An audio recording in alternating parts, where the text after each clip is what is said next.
talk. You hear me? You're talking right now, Mark. Here we go. Bants and Bants. Bants and Bants. This rebel has come. Bants and Bants. We begin as wanderers, and we are wanderers still. See, apparently I'm going to start talking here because everything's just gone to chaos tonight, Mark. Well, I'm sorry. I was waiting for the introduction. I was glad to hear it. And about halfway through it, I realized that I hadn't shared my screen, and I'm still messing it up. It's so funny when you have podcasts and they just talk about all their technical difficulties all the time. Makes for a great podcast. I don't think he's still here. Well, here we are, ladies and gentlemen, live without a net, whatever he always says, because I never listen. But it is Bombs and Bants with John, Mark, and the Missus. And obviously, I'm not John Wilder, but this is with me. Mark, and I'm not reporting from deep beneath the earth anywhere. Maybe I'm just beneath a large bookcase, which might be where John Wilder is right now, because he's still not with us. So how are things going tonight, Mark? Oh, going fine, going fine. Still hot, hot as ever, and dry. See, we had big excitement here in the Midwest last night because it actually rained. I Rain. Oh know. yeah. I know. It was amazing. And like the high, it was like 80 degrees today. Oh, it was beautiful. Beautiful. But I think we have more hot weather before it actually finally gets cool for real. Yeah, I saw some article today saying that I don't remember the exact percentage, but it was a little over 30% of farmers were basically um, killing off their crops, um, selling off cattle, and so on because of the drought. They just Yeah. can't water them, can't afford to feed them, and all that. Yeah, I know our lawn has just been brown for weeks now. I don't think we've had any rain here in about a month. And then all the 100-degree days. I heard a weird little echo there, and I thought maybe that might indicate that John was joining us, but doesn't seem to be. I think he's just because tonight's the night that we always watch Better Call Saul, and this was the last week for that. Oh yeah. It ended up on Monday, and said tonight's the last episode for us, and so maybe he's already drinking wine and watching the episode without me, and that's kind of what I expect. All right, well, we can just go. Well, What's that? I was gonna say that does Saul have a divorce attorney? I mean, you could. Well, he's kind of an ambulance chaser, and as they said in the show, he's not a criminal lawyer. He's a criminal lawyer. So, he'd probably do that. All right, Mark. Well, let's just go ahead and start off. He can join in when he gets here if he ever ends up here and shows up. All right. All right. Well, you all know what the big story is this week. Once again, the brave, selfless Democrats standing up to evil and tyranny by protecting the rule of law in an effort to save our democracy. Did I miss any of the cliches? Um, well, there's equity and diversity too. Equity and diversity. Yes. Oh, oh, oh. And they're all brave and stunning when they do it. Yes. Well, anyway, here is our esteemed Attorney General to clear things up just in case we missed anything here. Faithful adherence to the rule of law is the bedrock principle of the Justice Department and of our democracy. Upholding the rule of law means applying the law evenly, without fear or favor. Under my watch, that is precisely what the Justice Department is doing. But is it really, though? I guess to Bill Clinton, it kind of depends on what you mean by fair and equal handed, right? Oh, definitely. We know that they're chasing down all these corrupt Democrat politicians all the time. Oh, yeah. And when they catch him, man, they throw the book at him. Oh, I know. I mean, poor Hillary Clinton. She just erases 30,000 emails that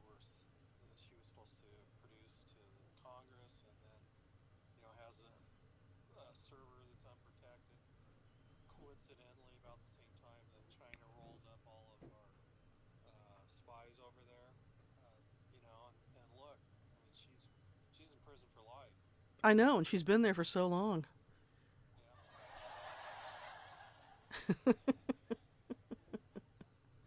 So I did put hey, are you there? I kind of hear you. America and all the ships at sea. Um, We've already started. You're coming in the middle of things. I'm not. I am not. Yes. Oh, you're 6 minutes late, man.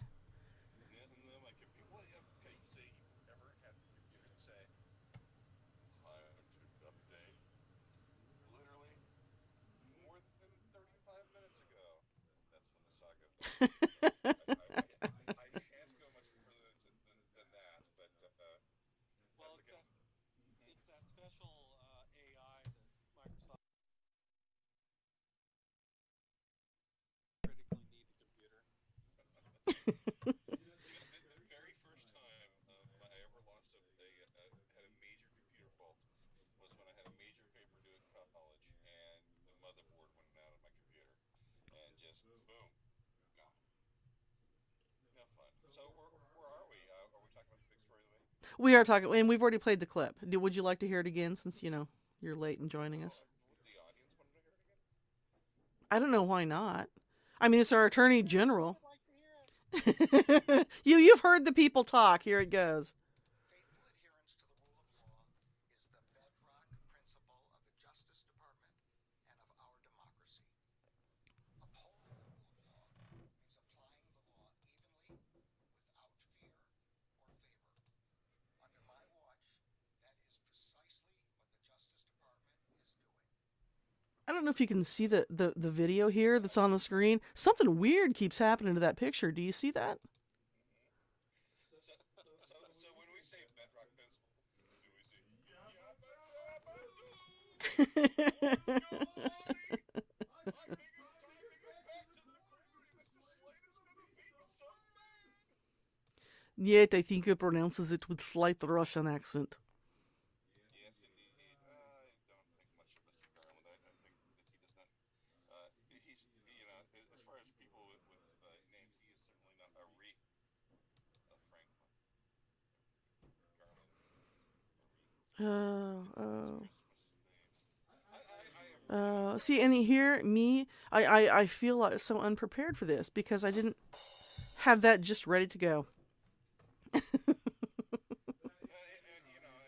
And actually, like to the real story. I mean, I think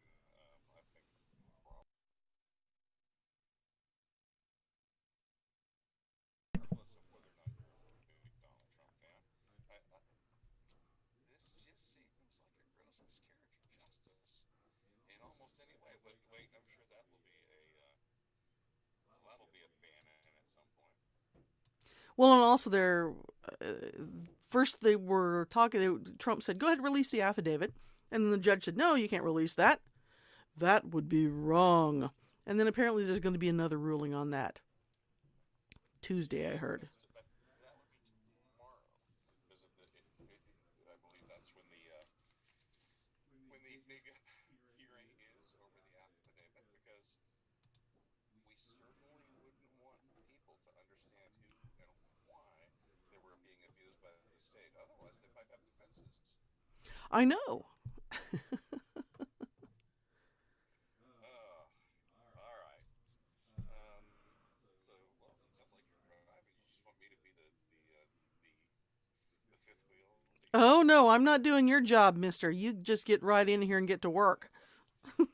There'll be no lazing about on my watch. It's not pretty. Let's see. Question: what is the Justice Department dating? Oh no, that would be interesting.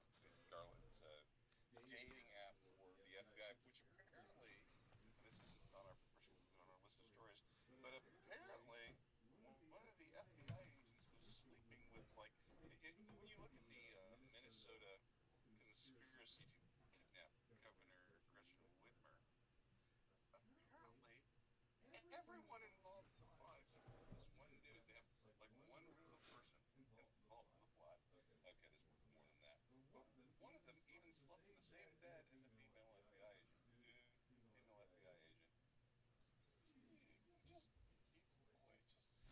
just hardworking people. You know, that just because the FBI would pay for a second motel room.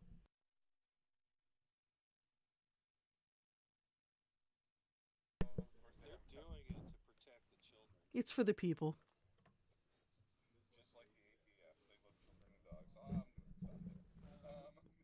Many have compared the case with that of Sandy Berger, as we all recall. He's the chain of a series of sort of few restaurants. No, no. He should have. How did he miss Sandy, that? Sandy Berger. Sandy Berger was a Clintonista during the Clinton administration, who was caught putting documents in his trousers at the National Archives, and you literally classified documents. I think he got a fine for that. I'm not even sure he got that. Of course, Hillary Clinton accidentally set up her own server. Accidentally. Yes, accidentally. And erased everything because, she had 32,000 emails about yoga and cookie recipes. I'm probably. Do you remember anyone else remember her talking about not making cookies? I don't recall that, no. Yeah, that was a big controversy during the Clinton administration. Of course, she made the comment, "Well, it's not like I'm sitting around baking cookies." Let us know what you really think, Hillary. Anyway, some may call this whataboutism, but as celebrity lawyer and flyer with Jeff Epstein, got to throw that in there too. Alan Dershowitz writes this week in the Wall Street Journal. It's a fair question to ask in terms of equal application of the law. Let's hear it, Newsbot. Those who reject this comparison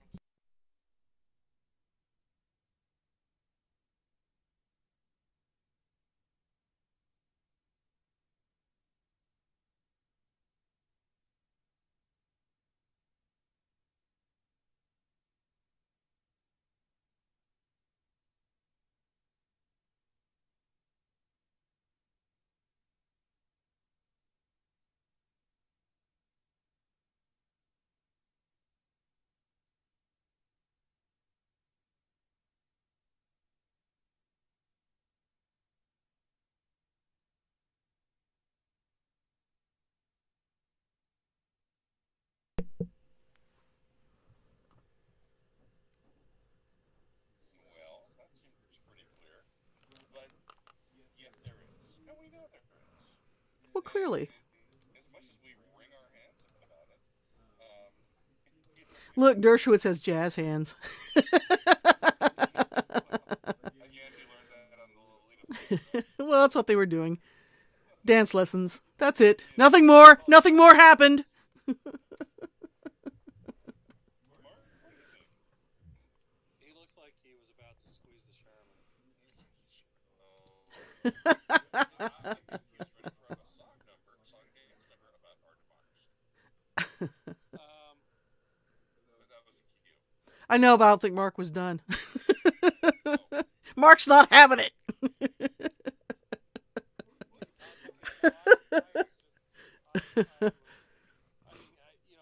He's right in theory, but we know in practice it doesn't work that way.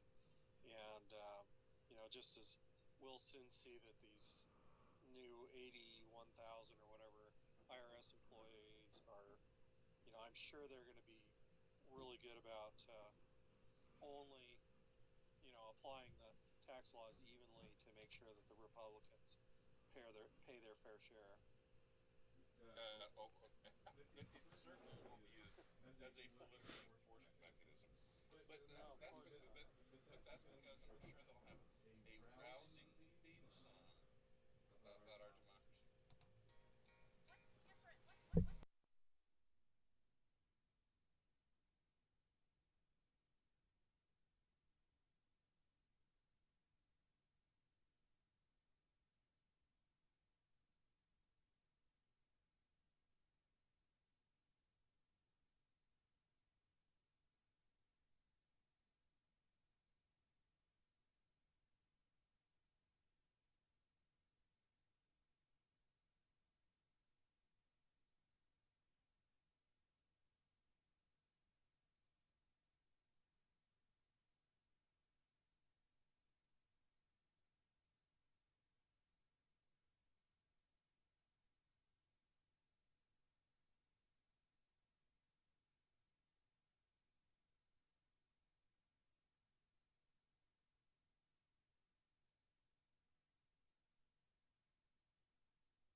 Little Hillary slow jam there for tonight's podcast. It was reminiscent of modern people. I know that Rob Halford never would have. Cardamom C boy band It's cardamom seed. Mbop. Just cardamom seed. The Hillary Clamptons. The Hillary Clamptons.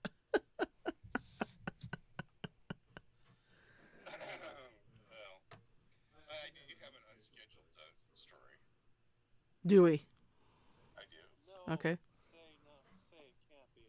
Nope. The internet has spoken. So here's the thing. Apparently, there's a sorority in the University of Alabama. In fact, there are at least 20 sororities at the University of Alabama. And they have determined that yes, why indeed? Because all of those sororities, each of them with their own diverse viewpoints, have determined one thing: they don't want dudes joining. Wow. Yes, a trans dude tried to join every sorority at the University of Alabama. I mean, not at once, although that but was strangely rejected by every sorority at the University of Alabama. You Was dumbass. a trans dude. I mean, a dude who thinks he's or is pretending to be, or whatever it is, a girl. It's a guy in a dress. Dude in a dress. It's clear. He's a bosom buddy. He's a bosom buddy. Well, he was trying to be.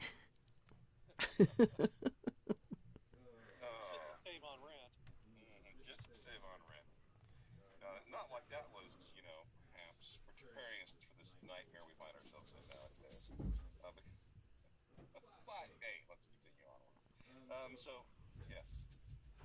This news flash: sororities don't accept fairy dudes. Shocking. I am shocked. That was it. I'm shocked. Shocked. Well, not that shocked. Well, in fact, all the news stories, including the ones that including ones that I wouldn't expect to be mean to the dude, all call him Grant. So apparently he's a girl named Grant. So I don't know. Now that's pretty kinky. That's almost as bad as a boy named Sue. But one thing we know is in 5,000 years, when they dig up Grant and run a DNA test on him or look at his bones, they're going to say, hey man, that's a dude. And that's important because, well, this next story. Have you ever nipped a pack of Post-it notes or a box of papers from work? Then you might say it's a big deal to pocket something from the office. To be clear, I don't do it, not even paper clips. Well, it might be if your office is the tomb of an Egyptian pharaoh and your name is Howard Carter. The government of Egypt has long suspected Carter and other members of his expedition might have been keeping some of the spoils for themselves, but they never had any proof. Now they do. In a recently uncovered letter from Sir Alan Gardner, what Carter had hired to help translate hieroglyphs, Gardner discusses the amulet Carter had given him. He showed the amulet to the then head of the Egyptian Museum in Cairo, who said it was clearly stolen from Tut's tomb. Gardner confided in Carter that he didn't explain where he got the amulet. The letters, now in private collection, will be published in a forthcoming book from Oxford University Press, entitled Tutankhamun, Letters from Old Dead British Men. And the nice thing I like about King Tut is that he has his own theme song. He does. Thank you, Steve Martin. That's right.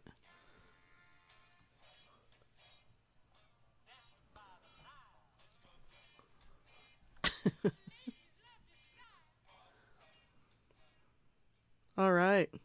So there we go. Howard Carter. Bit of the sticky fingers going on. Yeah, Everybody was doing it. That's no defense. I mean, everybody did it for 5,000 years, so it's like That's true. That's true. remotely original. And That's also, true. What would have happened if those things had been left in Egypt in the first place? You think they would have made it this far? I'm kind of concerned about them being there now. Yeah, it seems like maybe it's not a very stable part of the world. Shockingly, that there's a lot more we can get into. Just thoughts on Egypt. Mark. Yeah, well, it's just the head of the Cairo Museum upset that he didn't get a chance to steal it. And wasn't cut in on it too, right? Well, and the head of the Cairo Museum at that point was, probably a British dude. It was a British dude. So, there you have it. I think the really important question is, right, is what happened to that stuff? I mean, they seem to think that more than just Carter was stealing stuff from the tomb. And in fact, they had actually opened the tomb for themselves before they opened it publicly and then resealed it. And so they took out what they wanted at that point. And I guess they sold them to private collectors. They're probably sitting on some guy's mantle in China somewhere. And actually, that's very, very possible. I mean, if I had something that I knew came from that tomb and it was a questionable legality, I'd tell anybody who passed it down to the kids and say, hey, Well, honestly, you'd probably want to have enough power.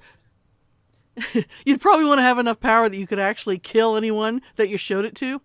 Look at this cool thing I have, and if you tell, I'll kill you. I'm trying to think, what's the oldest thing that we have? John Wilder.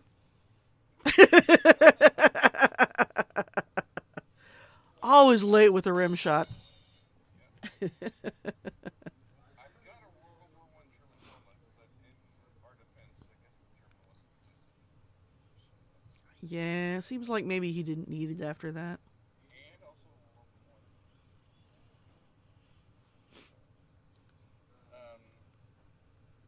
But if you live in Idaho, Utah or Wyoming, you may have woken up to a loud booming sound last Sunday morning that sounded something like.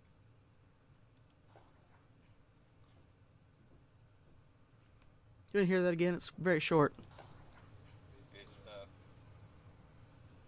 It might have been Mark practicing his new Bants drum, or the result of the entire state of Utah having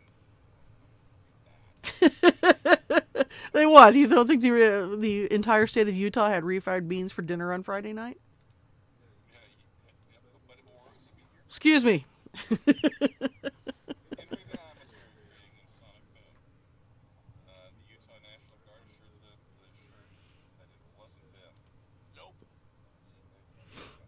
There was a joke out there about them invading. Who would Utah National Guard invade? I don't know, Colorado, Wyoming. The University of Utah. No, yeah. It's like the University of Utah is near Wyoming, I guess. Anyway, Maybe it was Utah State University. there you go. And it apparently was an actual meeting.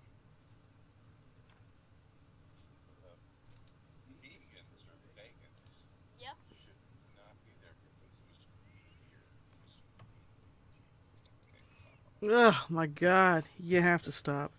Yeah. Although, because we have this picture here of the meteor. And fortunately, because I have really good video editing software on my computer, that I zoomed in so that you can see I know who it is. yes, what it actually is with high resolution. I know who it is. There it is.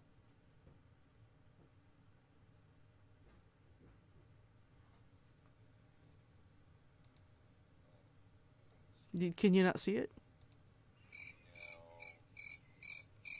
Thank you all for that large, rousing round of indifference. Oh, yes. I figured it was Elon. Hey, that's good. It is the same dog, yeah.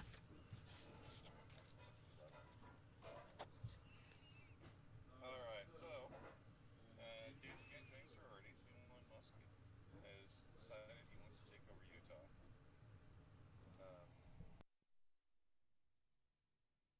Meteor crashing and burning as bad as Liz Cheney. Yeah, that was pretty epic. She kind of made a sonic boom in Wyoming last night, didn't she? So what's your response to losing like 10 points? I'm not running for president. I think you're not reading the room real well. Okay, well, if we're going to talk about Liz Cheney, we got to start this. This is Neil Young, and I'm proud to present my Braying Jackass of the week. Because she did get thoroughly and roundly spanked in the Republican primary for Congress in Wyoming last night. And in her concession speech, not only did she hint around that she might want to run for president. Let me find her picture. There it is. She has the audacity to compare herself to Abraham Lincoln. Oh, yes, she did. The great and original champion of our party, Abraham Lincoln, was defeated in elections for the Senate and the House before he won the most important election of all. Lincoln ultimately prevailed, he saved our Union, and he defined our obligation as Americans for all of history. You dumbass.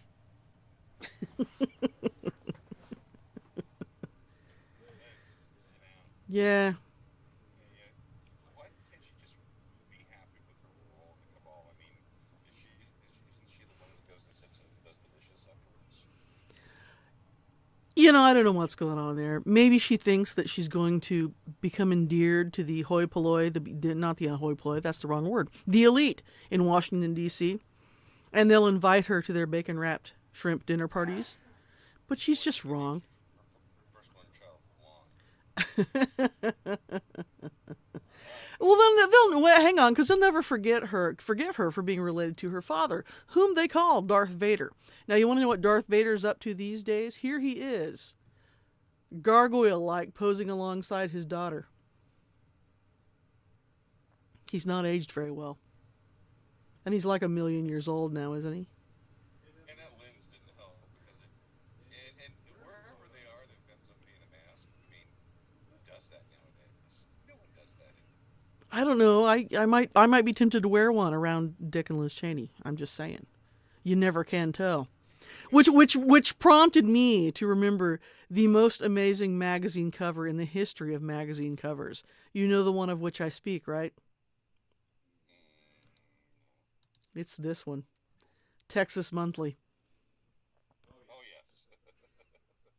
If you don't buy this magazine, Dick Cheney will shoot you in the face. And what I really love, this was the best-selling magazine in the history of Texas Monthly. Okay? And then in little tiny print, you can see down here under the big text, but I can't even make it big enough because it's blurry. But here's what it says. Yes, this is an illustration. If we don't say so, Dick Cheney will shoot us in the face. There you go. All right, so that's our Cheney tangent. Let's go with our second. What's that? I'm sure she'll have a nice gig at Halliburton or something. Oh yeah. Absolutely. And I just read a little bit more about her. Her husband's a political creature attorney as well. So, but she's got to have competition because let's see who it is. You know, as long as I think this Trump thing, they can drag that out, because really they want to drag it out. She'll have guest spot appearances, and she'll guest host things on MSNBC and CNN. They will fall all over her until this is over, and then she's dead to them, right? And then she'll be replaced by that thing that's going to follow monkeypox, like chimples.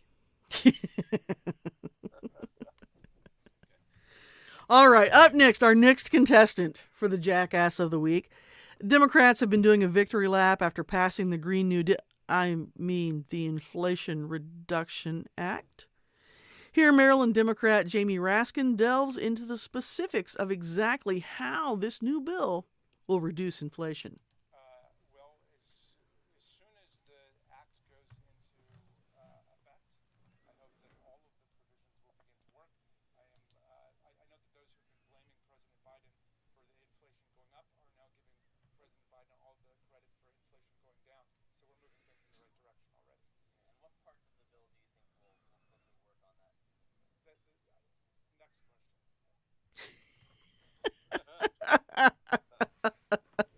Well, Nope, not answering that. normally, I give this to Mark to vote for us, but I'm voting for Raskin. It's hard to beat that just complete dodge. This guy? Yeah. Like on the vote? Who's your pick? No, Raskin or Cheney? Who's the jackass? You know, I'm gonna go with Cheney. I mean, this guy's just being your typical Washington slime ball, but she's just being an ass. you gotta go with me on this one, Mark. Hmm. You gotta go with me. I didn't think it was going to come down to me. So now I have to pick. Pick me because I got great lines. Okay, you talked me into it. I'll go with Raskin on this one. Oh, Cheney loses twice this week. That was a great line. Sick burn. Yeah. And by the way, I don't know if you can really see what's going on here with Raskin, but what the hell is up with his hair? Here's a zoom in. What is going on there? Oh man, how's this hair on fire? This hair's on fire. It's not. I don't have aliens invaded. Does he have like a nest of ants or ants or something back there? It's hard to say. It's a glitch in the simulation. It's outgassing. Uh, Assume the question that's and his brain wasn't lubricated, so that's friction. there you go. Well, The belts were caught around the main cog. Jamie Raskin, our winner this week. And this has been Neil Young's Braying Jackass of the Week.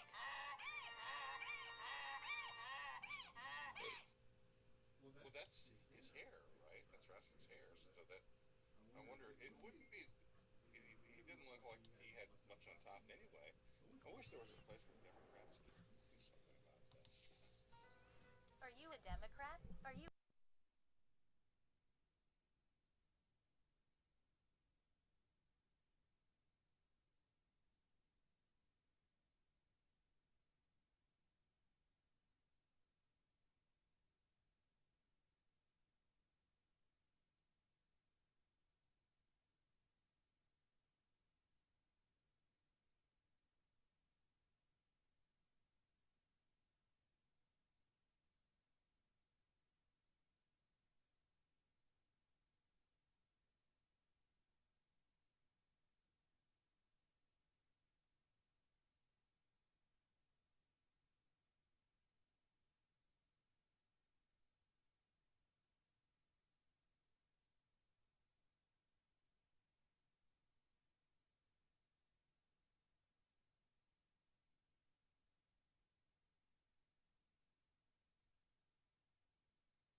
That last guy looks like Jaws from James Bond and Alice Cooper having a child. I think he's much smaller though, so he'd probably takes after. I think Alice would be his mother in that case. Don't dare to judge his gender. I wouldn't presume it. Okay. So that's the sad part of the world. Do you have a happy? I do have a happy. We do have a hero of the week. And this is 16-year-old Corian Evans of Pascagoula, Mississippi. Hail... That's really sad because I was hoping this year it was former lead singer of Poison, Bret Michaels, because, he needs something. Maybe we just should have given it to Liz Cheney. So brave, so stunning. No, she lost that again this week.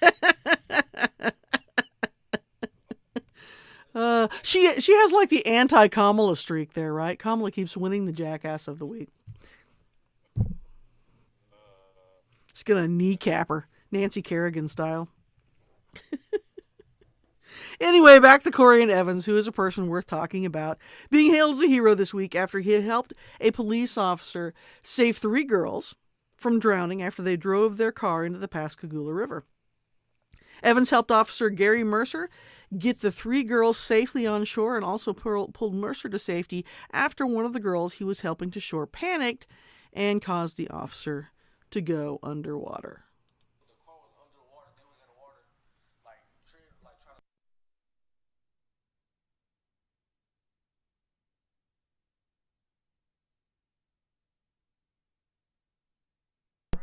I see the police officer, he drowning.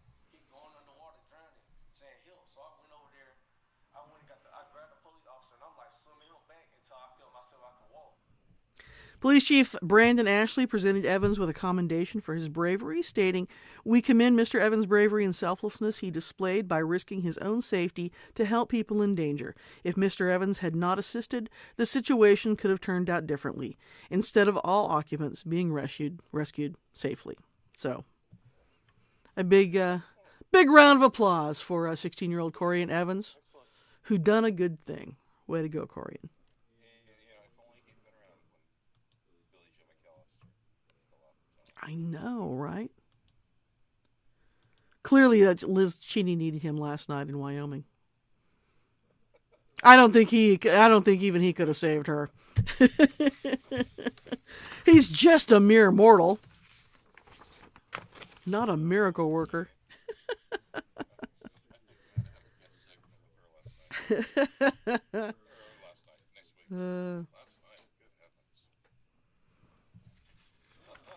I think you have been nipping into the wine a bit early.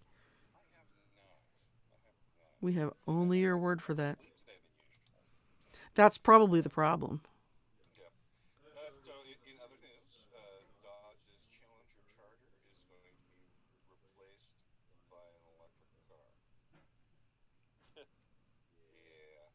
their last V8s are supposed to roll off the assembly line next year, I think. So that's kind of insane. Twice the torque and half the mileage. You crank it up, put it in gear, it just flips over on itself. Let's see, what are the good things? There's a growing independence movement in Hawaii. So there's that. Yeah, good luck for that for him. Well, come on, China needs a place to store their stuff. That's true. They could probably help him out with that. All right, so I have a question. Mm-hmm. Yes. And this is not. This is one. This is off the top of my head. Does anyone have a book suggestion for our audience? Doesn't have to be the greatest book. Doesn't have to be the worst book. Just a book suggestion.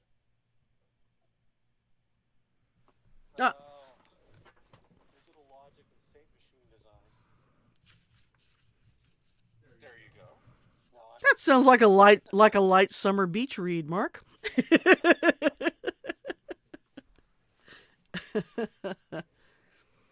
first one that comes to mind that someone might like. Okay, for me, so I made a book recommendation over the weekend, so I'll recommend the same book.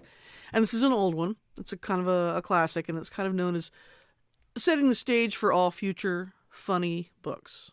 And it's a book called 3 Men in a Boat by Jerome K. Jerome, written in the late 1800s. It's about 3 guys who take a vacation and rent a boat and paddle down the Thames River in London. And it is just really, really dry humor, and it's incredibly funny. At least I thought so.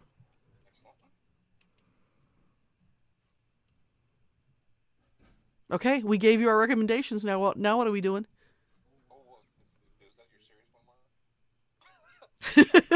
don't know. Let's see. Gosh, I don't know. I'm not even reading. I haven't been reading very much as far as books go lately. Just one you liked. Well, the padding on the Thames actually reminded me of one. Oh shoot! But now the title's slipping my mind. I thought Mark was dangerously close to letting an S word fly out there, That's what I'm trying to remember. which would have been awesome. Wind in It's the a Willow. children's book, but it's actually written well enough for. I mean, it's written at a higher level than most adult books now. So, and yeah, it's always been a fun story. Excellent. Excellent. I've got one that was a pretty good one. It's different. Three Body Problem. That is by Chinese writer Liu, and I'm probably saying this wrong. Xijin. It's Cixin. So, but the book itself, translated into English, is fairly fascinating, and actually, it's a three-part series. It's the first book in a three-part series, and some really fascinating ideas. So, Can you spell that author's name for us? Cixin, Oh, wow, you actually could. Good job. I'm impressed. and his first name is Liu, Liu. Applause there, Mr. Wilder. Well, I have a computer and the whole internet out here. I know, but sometimes it doesn't seem like you do. Sometimes it's a little more stupid. Well, you said it. What's that? That's an alien invasion story, right? It's in First Contact, and then what happens. The second book is called Dark Forest.